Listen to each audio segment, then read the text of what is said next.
Hey, how you doing? Welcome to Garden Fork Radio. My name is Eric. This is the Eclectic DIY Show.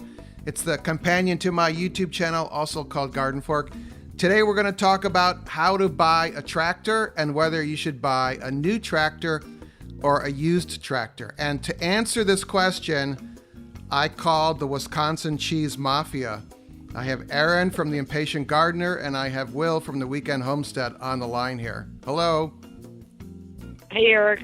Hey, Will. Hi, Eric. How are you doing? We're great. Everyone is listening. We couldn't quite get the technology to work, so it might not be superb podcast quality, but the content is worth listening to, I think.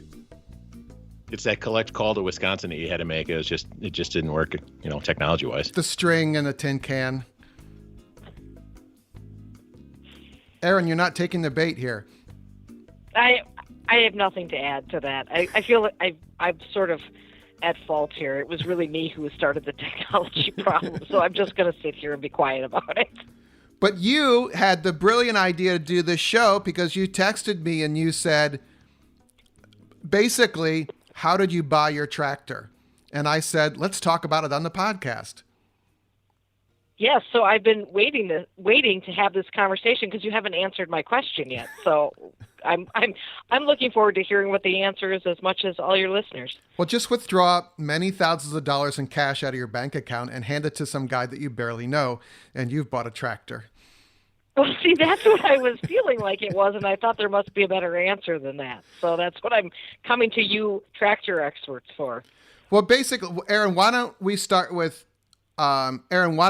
with why you're thinking about buying a tractor? And for everyone, I bought a used tractor, and I think Will bought a new tractor, so we can offer different experiences as we answer your question. Perfect. So basically, I wish we would have bought a tractor 15 years ago because we have thought about it and thought about it and thought about it, and the number of times we have needed a tractor, so we have either rented them or borrowed them from neighbors, although our neighbors tend to like to drive their own tractors.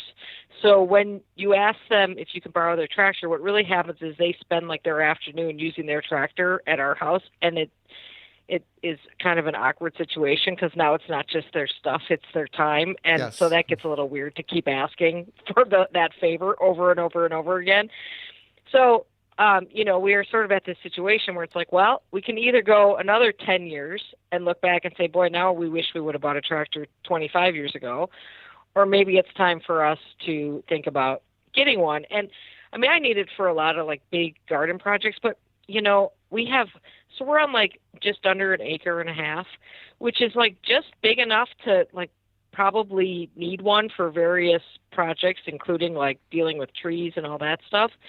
And like just a little bit small to be like, well, maybe we don't really need one. It's kind of that in-between size piece of property and stuff that we do things on.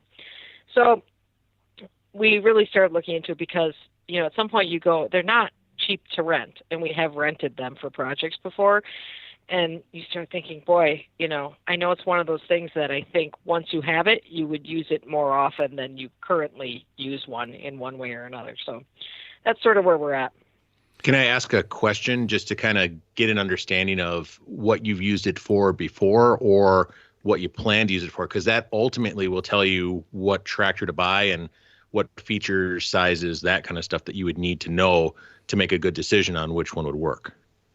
The main thing we've used it for in the past and the main thing I see us using it for in the future is sort of front loader type of deal, a big bucket to move materials, soil, mulch, bulk materials around the yard is the big thing that I'm seeing, but also sort of moving around, like if we take down a tree or something, moving that stuff around, things like that are the main thing that I see us using it for. But I can see one of those things where if you get one, might be a situation where you add like the snowplow attachment onto it, and so instead of snow blowing our driveway, we could start, doing like a mini plow situation on it, that kind of thing. One of the big things on tractors is there's really a couple different things they're used for. The lifting and hauling, like you were talking about, pushing. And then there's a number of attachments that attach usually to the back of the tractor called 3-point attachments, where you have things that spin. So blades, augers, that type of stuff. Do you plan on doing anything like that down the road, or even adding like a mini excavator or anything like that? I don't see that probably happening. I mean, maybe, but I don't really see an obvious use for that at this point. Okay. Because I mean, that really kind of defines the horsepower of the tractor. Like if you said, oh, I want to move a bale of hay on my mini farm, you might be looking at a different tractor because maybe the bales of hay are wet or something like that, and they weigh 700 pounds. So you want something that can pick up that much, versus kind of the things you're describing fall more into the light duty side of it than kind of the heavy duty. And that's one of the big mistakes a lot of people make when they buy a tractor is they think, okay, I need to buy a 50 horsepower gigantic machine that does all these things. And in all reality, you never even get close to using the potential of it. And because of that, you end up spending way more than you need to on the tractor. Yeah, I would like to avoid spending way more than I need to. So my thoughts with, before coming on the show, my thoughts were kind of laying out the advantages of buying a new one versus a used one. I mean, obviously it's price, but Will, why did you buy a new one? I've had a number of tractors. So I've had 2 used tractors and 1 new tractor. So I started out buying used tractors, and then I'll be honest with you, I kind of would buy them. I'd do some fixing on them. I'd use them. And it's interesting thing about tractors is they tend not to lose their value. It's not like buying a boat where you buy it and it's $20,000 and the next year it's 10 because it's used. Tractors tend to hold their value. So I had bought a number of tractors where I bought them, worked on them a little bit, used them for a little while, sold them for basically almost what I paid for them, or even a little bit better, and then bought the next one and kind of kept working my way up to eventually selling the last tractor I had and then getting the one that I have today. And the one you have today is a new one? Correct. Yep. So there are, at least the state I live in, if you are self-employed with an LLC, there are actually some tax advantages to buying brand new equipment or leasing brand new equipment. And that, if you use that tractor for a business like Erin for your blog, which is a business about gardening, if you leased a tractor, there would be a tax advantage there. I don't know how great of an advantage versus the price you're going to pay every month, but that's something to think about. Well, actually, yeah, that's really interesting. The other way to look at it too is, like, I'll use the Kubota tractor because I had a used Kubota and then I bought the new Kubota. The used Kubota was, between $10,000 and $14,000 to purchase it, and I had to pay for it all up front. I paid it to a guy that I bought it from, used it, and eventually I ended up selling it for the same I paid for it. When we decided, well, I don't want to do that again because sinking that amount of cash in one shot up front was just too much, especially when we were trying to do the remodel and do the other things. We'll come to find out that there are some exceptionally great deals with regards to financing new tractors. And that's actually the reason why we pulled the trigger on a new one, was because I got no interest at all for 60 months on it. And once you divide that larger payment out over a period of time with a very small amount down, it made it very affordable to actually afford a new one. And then it gave you all the warranty. It gave you basically everything new. There wasn't a lot of things you had to put into it. And then if anything ever went wrong, I just dropped it off at the dealership. They took care of it, and I got it right back. The thing to think about with going to a dealer for the repairs is that you have to get the tractor to the dealer, and that usually means somebody's trailer. So right, exactly, because that's the other thing we don't have is a trailer, or frankly, a truck capable. At least at this point, we have trucks. We have trucks in the family, but we don't have one like currently. You'd be surprised though what you can pull a trailer with, because we had a Ford Explorer for a long time and a single axle trailer, and we were able to pull our Kubota around because we bought a light duty tractor. That's the thing, is you fall into all these categories because you have lawn tractors, which what a riding lawnmower is. So there's a riding lawnmower, then there's a riding lawnmower tractor, and then there's the subcompact tractor, which is the size that we got, and then eventually you get to the mini tractor, the mid-size, the large, and then the big farm equipment. And the higher you go up on that list, the heavier they get. So what we looked at was our tractor was 3,000 pounds. Well, to put that on a trailer and pull it somewhere that's like pulling a boat around or something like that. So if you have a vehicle that can pull a boat, you can probably pull a small to mid-sized tractor easily on that trailer. A lot of people think, oh, the weight on them is exceptionally high. When you're on the lower scale and doing light duty stuff, the other thing that's nice about it is the tractor's usually a lot lighter. Yeah, there we go. Let me walk you through my experience of buying a used tractor. My good friend, who's also my neighbor, is a retired guy, and he has worked with outdoor power equipment, backhoes, and big machines all his life. And he started out working in farming and ended up working on, he would build roads. So he knows a lot about equipment. And he goes through Craigslist just to see what's for sale. And he sent me a link to I had been making some noise about maybe, it'd be handy to have a backhoe because I have to hire my neighbor to do things. And I'd be like, he's a great guy, but I kind of want to do it myself. But the price was always kind of prohibitive. And he sent me a link to a John Deere 1050 tractor. And it's a 1985 John Deere 1050, which is considered a compact utility tractor. I don't think it's compact at all, and it was $12,000. And I'm like, okay, that's a lot of money for me. But then I was talking to two of my buddies up there who are also weekenders. And I'm like, they were both like, wow, it'd be great to have a backhoe. And I'm like, well, why don't we buy this thing and split it, So none of us really knew that much about tractors. So I worked with my neighbor who does know tractors, and we ended up, and I looked at the tractor several times, and I met with the guy, and he lived probably about 50 miles away. And he's like, look, I'm moving to Maine. I have to sell one of these tractors. I'm going to sell this one, but it had a backhoe. It had a front end loader. It was in very good shape compared to other 30-year-old John Deere 1050s that I've seen. Actually, my neighbor who I used to hire has the same tractor, and it is really beat up. So we bought it. And so for $4,000, I had a tractor instead of laying out the $12,000. But with that came a little bit of a bumpy road with my other two friends. And we're still friends, but it ends up that one of them, I didn't really know how to drive or use a tractor. And we ran into some bumps with that. And then suddenly, one day, the clutch started smoking and burnt out. And that added some tension as well because it was a $3,000 repair. I got the repair done by a neighbor who fixes farm equipment. That's his business. He works out of his barn. Everyone takes their tractors there. He gave me a deal because he's my neighbor. But it caused some tension within the people that bought it. And I was like, we should just have tractor school, so we went over how to use the tractor. But the flip side is that bump is smoothed out.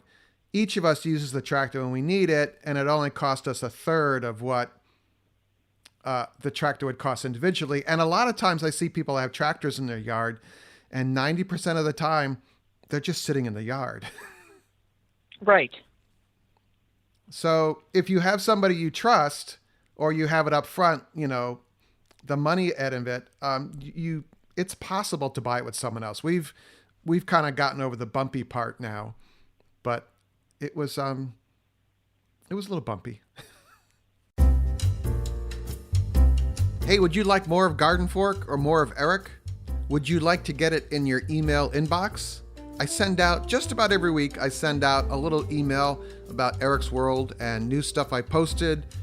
I even talk about podcasts I've listened to or just interesting stuff. And usually, almost always, at least one picture of the Labradors, Henry and Charlie. You can get that by signing up for Eric's Garden Fork email newsletter thing. There should be a link in the notes to this show. Just scroll down to the description of the podcast in your app, and I hope it's a clickable link. It should be. Or go to gardenfork.tv, and on almost every page at the top of the page should be a sign up. If you're on a mobile device, you might have to tap on there's a little menu bar, and then hopefully there it'll be a sign up, or scroll the bottom of a post and you can sign up there. Should be a link in the app here. More of Eric, It would be fun to have you along for the ride. It's kind of more brain dump Eric.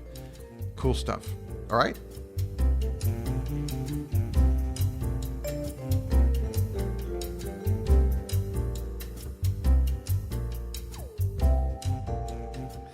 Can I ask, do you have any kind of like formal contract or anything about it, or do you guys just kind of, is it all very, handshake friendly kind of thing in terms of whatever, who gets to use it when or anything like that? Do you guys have anything formal on a piece of paper? Well, I did it. I sent an email to the group email. The three of us said, look, we're going to have to share this. We're going to all want it on weekends. So I think it's only fair that people ask like a week ahead. We're going to split all the maintenance 3 ways. There's going to be more maintenance than you think happens. Parts for it are expensive. Like we have to put new brakes on it. The brake shoes are $400. I'll put them on. It's like a Volkswagen, you just put them on.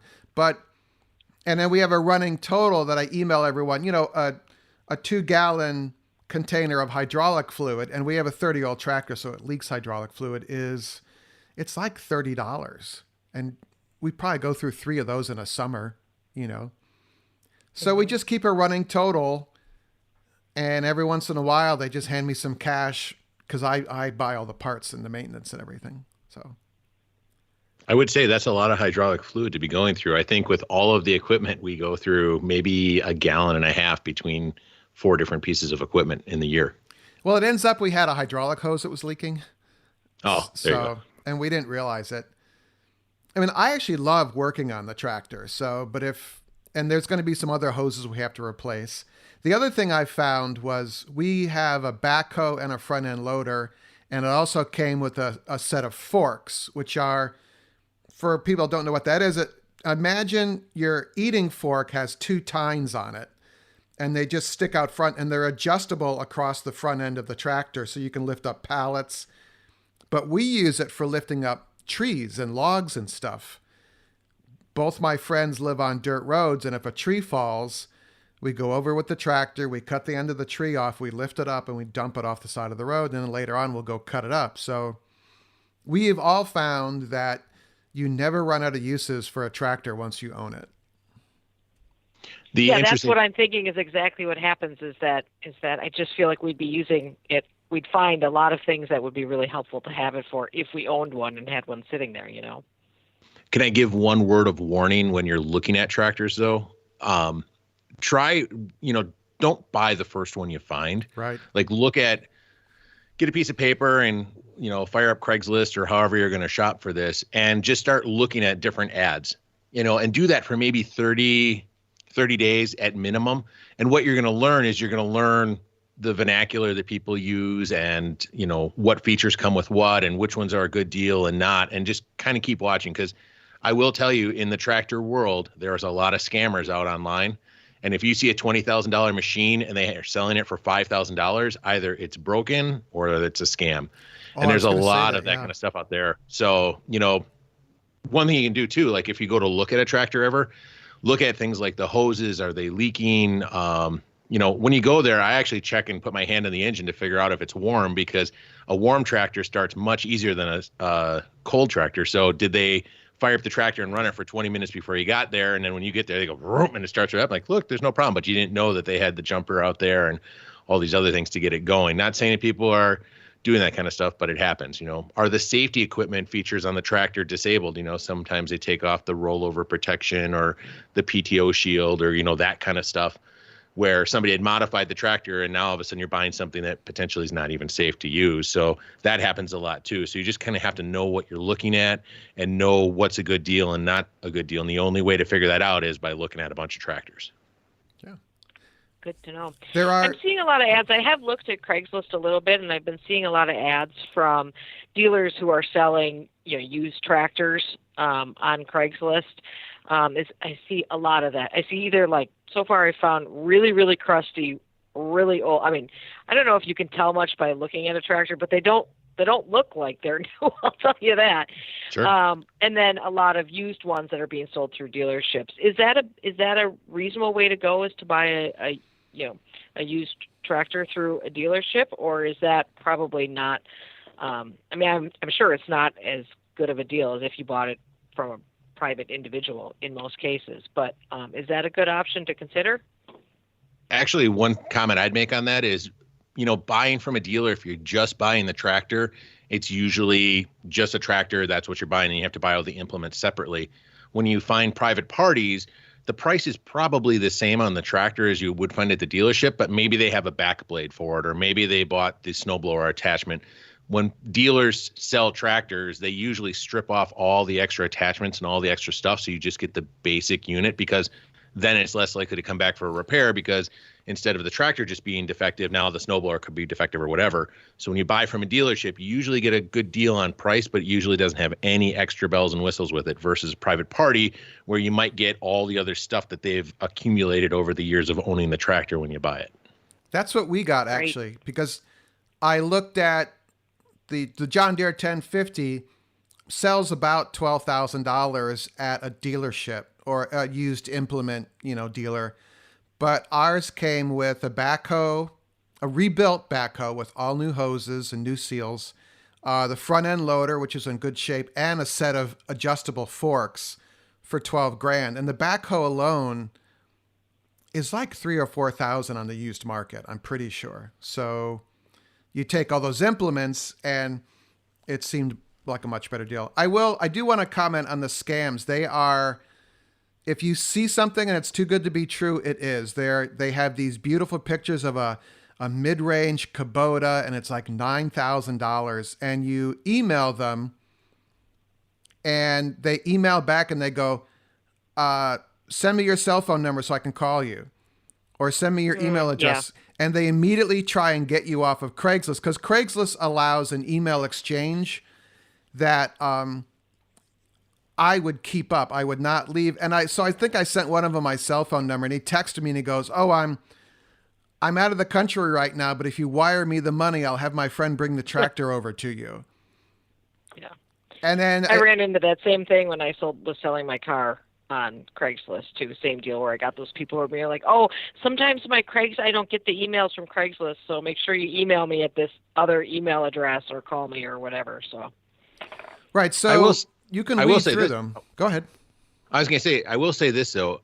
On Craigslist for tractors, I have been successful 3 different times selling tractors and 4 different times buying tractors and devices off of them. In fact, one of them, I bought the Kubota tractor, and the guy had a box blade and a back blade and a tiller and all these other implements, and he put it all together and sold it all.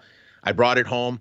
I got the tractor up and running and the couple issues that were wrong with it, and I sold it for the same amount that I bought the entire kit for. So now the tractor rolls off the driveway and goes away, and now I've got $4,000 worth of implements that when I bought my next tractor, I just put them on that next one. So that is something that does work really well when you're buying from private parties. You just got to watch out for the ones that are way too good to be true. Right. I mean, it's like with anything, but they are out there, and it's always a shiny picture of a tractor, and I'm like, nah, this ain't the real deal. I've had overwhelmingly positive experiences on Craigslist. I actually helped my neighbor who helped me buy my tractor. He has sold 2 tractors through Craigslist, and he goes, "Eric, you know how to do the computer thing. You put it on Craigslist." So. Can I make one other suggestion on buying and selling that a lot of people don't think about? But actually, the Facebook Marketplace has become a great place to buy tractors, because the person who's usually on Facebook is actually the person, and they usually have an account and everything associated with it. So there's a lot less scammers with regards to it versus Craigslist, where it's a lot more anonymous. And actually, I bought in some implements for the skid steer through Facebook for over at the resort, and it actually has turned out to be a really great transaction. That's a great tip. Can I ask you guys about brands? I mean, I know some of the big brands for tractors. I know Kubota and John Deere, and you guys, those are the 2 you guys have mentioned. But, I know some of the big ones. Are there, is there some brands that, are definitely not something that especially if I'm looking at something that's used, that's maybe not there for the long haul? Or is that less important when I'm looking at these things than some of the other just general condition type stuff? I know 2 brands that are good. Yanmar is a Japanese brand, and actually my John Deere tractor was made in Japan by Yanmar Yanmar. I have a Yanmar 3-cylinder diesel engine in my John Deere tractor, and my tractor was made in Japan and shipped over. John Deere only makes the larger tractors now in the United States. That's what I'm told. And then from India is a brand called Mahindra, and they sell more tractors worldwide than anybody else. And they've actually been in business for 40 years. Did you know that? Yeah, and I see Mahindra more and more in my area. And then there are some Chinese brands that I don't know much about, but I have seen a couple people buy them. I would say one other one to throw into the equation too, and for your application, you might want to look at what's called a mini skid steer. It sounds daunting, and I think they're called landscape skid steers. Basically, it's a skid steer, but you stand on the back of it to use it. And we rented one of those once. Amazingly enough, I found them for ridiculously good prices on Craigslist, and it uses such a small footprint that it works really good in people's garages. That's one thing that a lot of people forget about is they want to buy the tractor with the big bucket on the front and all the big tires and everything else. And then they look at their property and they're trying to figure out where to park it or where to put it. Right.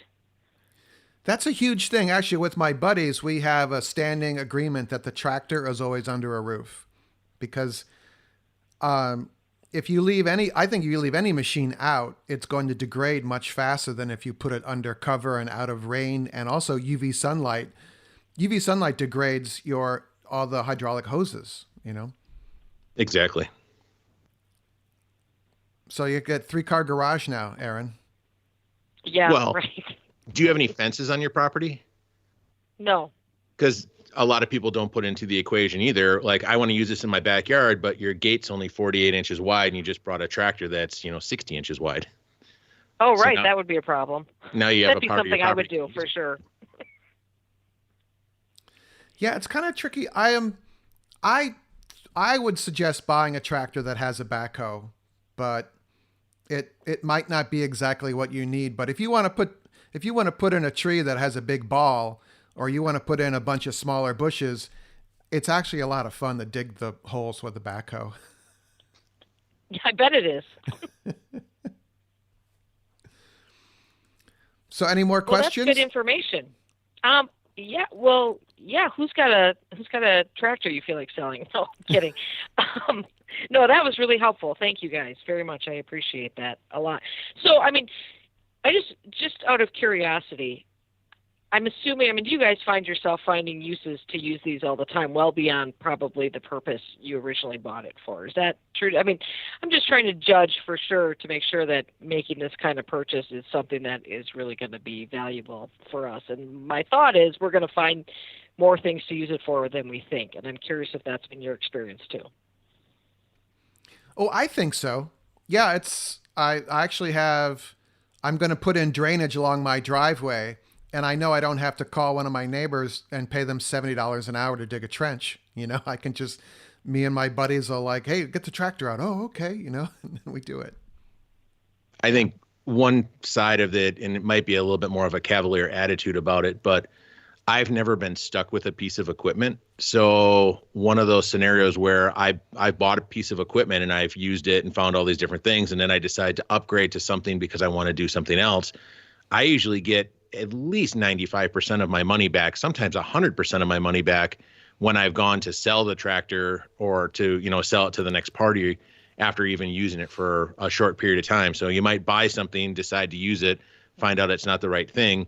A lot of people are really afraid, I'm going to lose a ton of money by trying to sell this or move on. Well, tractors, like we said in the beginning of the show, hold their value. So even if you buy it, find out that it doesn't do what you're looking for, it only does like 50% of the stuff you wanted to do, to get out of it and get into the next thing. It's a good way, start with something small, figure out how you use it, and then as your need grows, you can always sell that device or that tractor and then buy the next size up, try that for a while, and kind of figure out where the sweet spot is.